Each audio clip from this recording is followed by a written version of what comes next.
What's up, guys? So I'm going to create a tutorial series on how we can use OpenAI's API to go and predict the stock market. So this is not going to be 100% accurate, just like sometimes OpenAI goes and gives inaccurate information. But I found this was the best way to understand how OpenAI works. So you can read it, so you can type this in, see how it works. So what it did was it went and scanned a whole bunch of text, right? So the best example I thought of is my name, right? If I were to type in, let's say I were to type in my name, right? And I scanned millions and millions and millions of text, essays, books, PDFs, you name it. Let's say I scanned it, right? And it determined that out of that text, my name was entered in, right? So scan text, my name is John. My name is Tom, right? Scanned text previously, my name. Now, my name is, right, John Tony, and I like to run, and I like to eat food. I am a person whose name is Alex. Random text, right? So let's say I go in, again, this is all pre-trained, right? So my name is always followed by is. So in this currently scanned information, my name has the next word. Let's say the next word could be is, right? So let's say I make a map, right? Or how it really works is it uses statistics. So 3 out of 3 has a 3 out of 3 chance of being is. Okay, so whenever my name is typed in, there's a 3 out of 3 chance being is. All right. Okay, so let me think. Examples of when the next word of my name is not is. My name is John. My name. Okay, actually, sorry.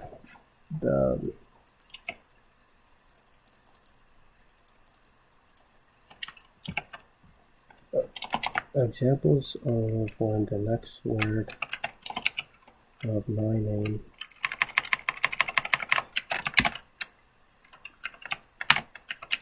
is the next word of the phrase my name is not is my name. There we go.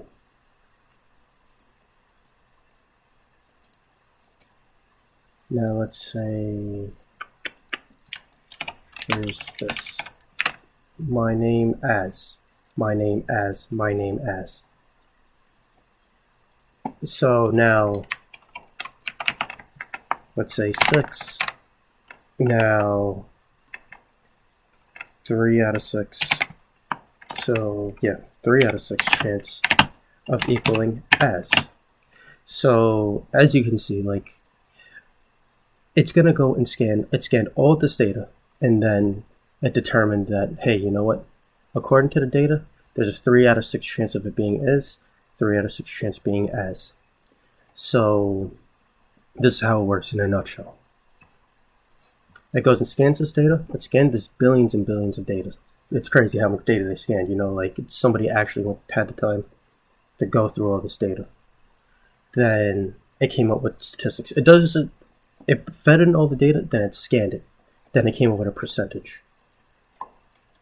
So according to the percentage, it had a 3 out of 6 chance being as, 3 out of 6 chance being as arbitrary numbers right now, an arbitrary text. This is it in a nutshell. So it did this for tons of different kind of for different types of different kinds of things. You know, it's trained on text, and that's why it says, like, let's say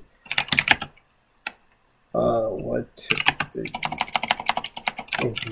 does a bearish pattern in the stock market look like?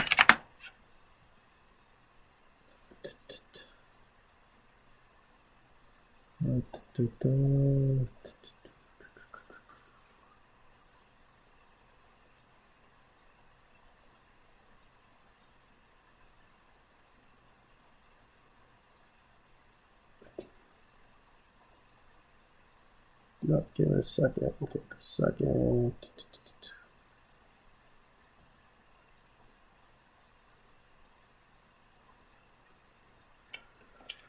Okay, so what I was hoping for is, you know, when you try to go and if you ever try to use this on the stock market, which I'm going to show you how you can use it on the stock market, it usually tells you like, oh, I'm not a financial investor, or this does not replace financial advisor, you know, that kind of stuff.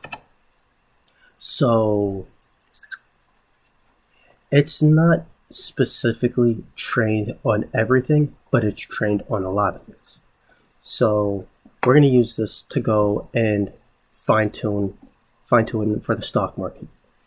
There's tons and tons and tons of ways you can train it, right? And that goes into that explains how what is it called? Parameters work. So let's say right now we're going to use.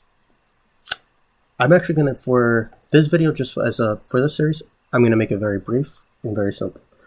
We're going to make we're just going to use the colors, right?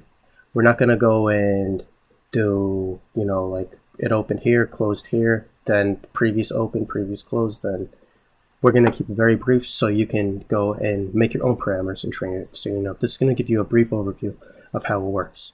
So now that explains, we're going to go more into depth in fine-tuning, but that's how fine-tuning works. You know, we're going to generate our own statistics on the stock market, and then we're going to go and feed it into OpenAI. Okay, now another brief overview I'm going to give is hallucination. So let's say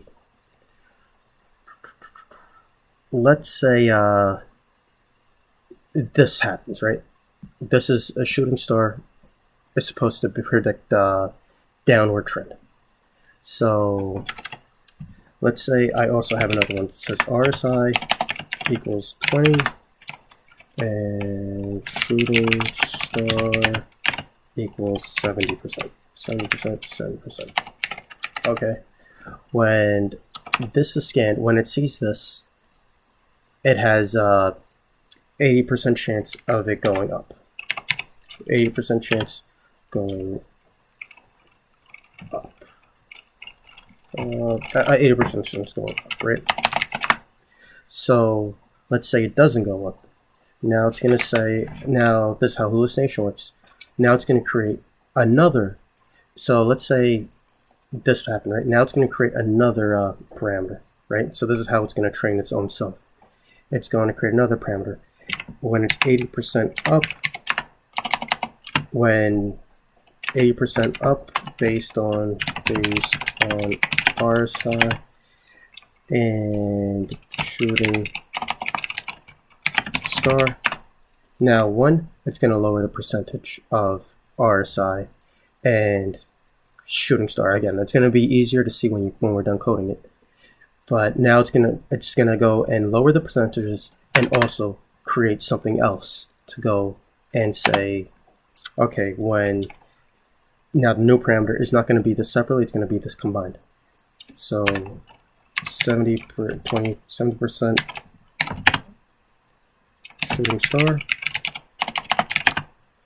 and 20% RSI equals 100% chance going down.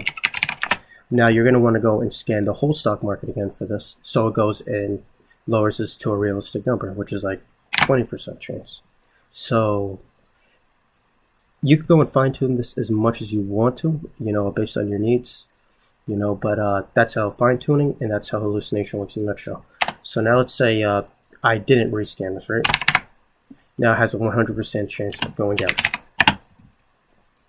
But this is not always the case. So after you rescan it, you're gonna go and fine tune it. All this, the more accurate the information is, the better. The more accurate the information is, the more better you can go and the better AI works. And you have to go and have really good information. I remember on the website, it did say it's not giving it data, it's giving it high quality data. So you have to constantly fine tune the model. And, the more you fine tune the model, again, like the stock market is great because no matter how much you fine tune it, you can't predict human behavior. So it'll probably do a good job, but the more parameters you give it, the more different things it's scanning for, you're going to be able to do it. And we're going to just create a brief overview on doing it with candlestick colors. And you guys can get as creative as you want, use moving averages, scanner for moving averages, scanner for whatever you want to. And then you guys can come up with your own trading strategy. So without further ado, let's get started. We're going to use Node JS. And yeah, if you guys have any questions, comments, please add in the comments. I'm always happy to go and further expand on this. Thank you.